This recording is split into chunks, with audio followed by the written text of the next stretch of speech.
Hey beauties, good morning to you beautiful people. All right, beauties, listen, I serve a particular God, and because of that, He has made me in a particular way. So I'm very particular about the particular things that people particularly gives to me, or people give to me, I should say. And I'm saying that as it relates to how we carry ourselves, the self-respect that we have of ourselves. In other words, how you carry yourselves, that is how people are going to treat you. And I've seen this. If you carry yourself, and I'm talking, let us take it from a physiological perspective based on the aesthetics. So you look cheap. Just work with me. You wear the cheapest of apparel, cheapest of shoes. You look shoddy. You look very shabby. You just look unkempt. You look bland. You look blah. When people are giving you gifts, 8 out of 10 times, I won't say 9. Let us leave 2. I could say 9, but let us try not make it look so acute or chronic. 8 out of 10 times, you're going to find that people, if they're giving you gifts, I'm talking about physical things, you have cash, you have kind. It is going to be to the basis of how they perceive you. So if you look very cheap, you look like a simpleton even. You look like you can't afford more than maybe a box drink, not even a box juice. That is a kind of gifts people will bring to you. I've seen it, my beautiful people. Even people that you may consider well-meaning people, because they assume that you don't know any further from where you're at. Sometimes they give you second-hand, third-hand, hand-me-down clothes. Fourth, fifth, things that just don't even look good. How I also know this, not even in terms of the things that I've seen people give to people who look like they're from the lower echelon of society. Like they can't afford, as I said, more than a box drink. They give them things that look really bad. I never forgot a woman was sharing with my mother that this is a well-to-do woman who brought some clothing or apparel to her, clothes to her. Well-to-do woman, I'm not asking you. When you know, you know. And she said, the recipient of the clothes said to my mother, my father said I look like somebody in my 90s.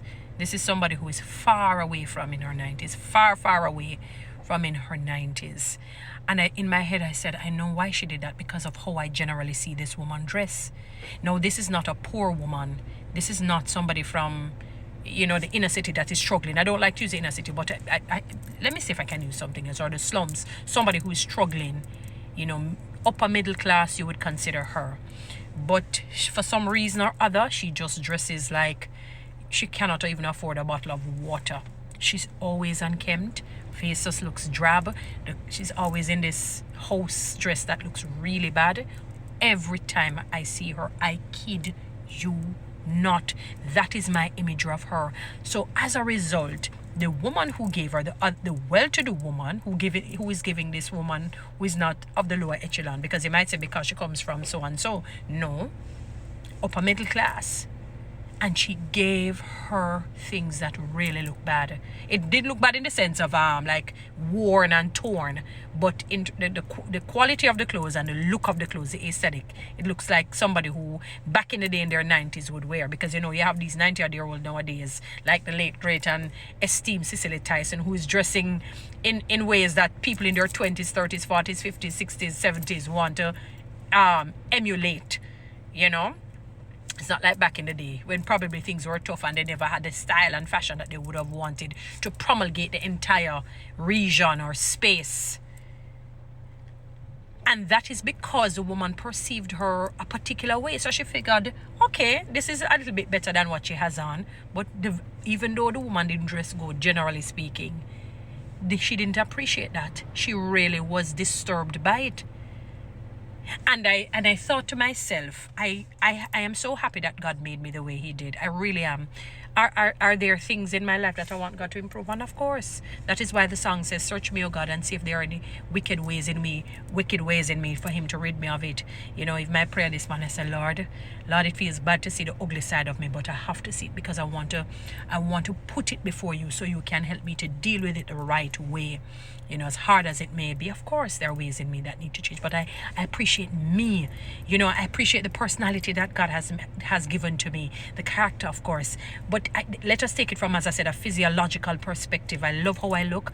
I love how he has made me flamboyant, very fashionable and stylistic in my own way. I love that. And I decide that I would keep this up because, listen, if you bring riffraff to me, it's not me you bring it to. I don't serve a riffraff God. Now, people may say, suppose I don't have any money. If you don't have the money, don't put yourself out of the way. You don't have to do it. Wish me well. Give me good wishes. Words have power.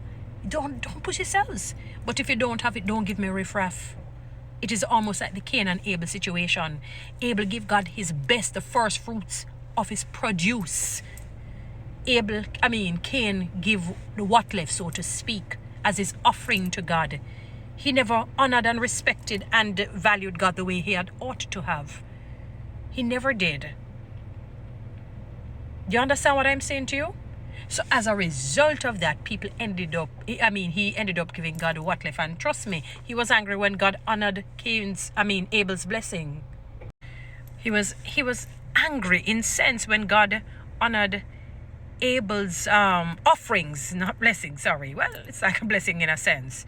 His offerings, and his was rejected. And you know what happened? He became so angry like a Saul, but this time he got rid of his brother. Saul was unable to get rid of David. And I'm saying to you, beautiful people, have self-respect. Don't make anybody tell you that, oh, it is ungodly, or you're not humble when you're flamboyant. What? Nonsense. Absolute nonsense. Absolute nonsense. I've seen people who look dowdy, no makeup, no jewelry, no, the old looking dress and all of that, and they're nowhere near humble. And I've seen people who are very flamboyant. As a man would say, justificate even more than I do. And they're the most sweet, wonderful human beings. God has made a lovely earth. And we believe in making ourselves be replicas of the earth and who he is.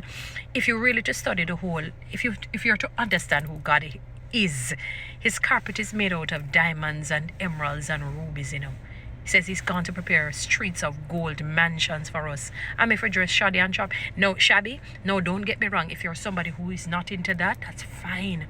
What I'm saying to you is that people are going to treat you on the basis of how you project yourselves, and I'm only looking at it right now from a physiological perspective. Some people are afraid to dress up because they don't want people to start to label them a particular thing.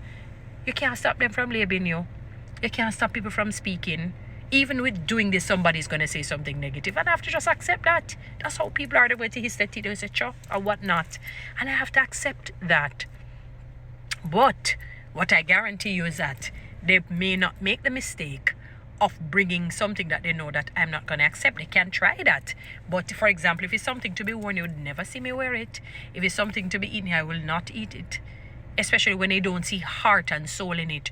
Now, if it is somebody who is poor and pauperized and they feel like they want to give something because they want that blessing to come back, and they have given their best like the widow's mite, that's a different situation. It still might depend on the situation. I might acknowledge it and try to do something, It's like a friend of mine, I laugh at him and I say, you're too politically inclined. He's leaned to one particular side, and somebody brought a shirt of the other side in the color. I said to him, the person didn't know. And he said, I respect it's a nice shirt, but boy, may I tell you, the color. I laughed. I made a big joke of it. And he said, to honor and respect the person, he wore the shirt. I'm sure that people who saw him must have been shocked. Nice shirt though, nice shirt. And he said he wore it. That's a different situation.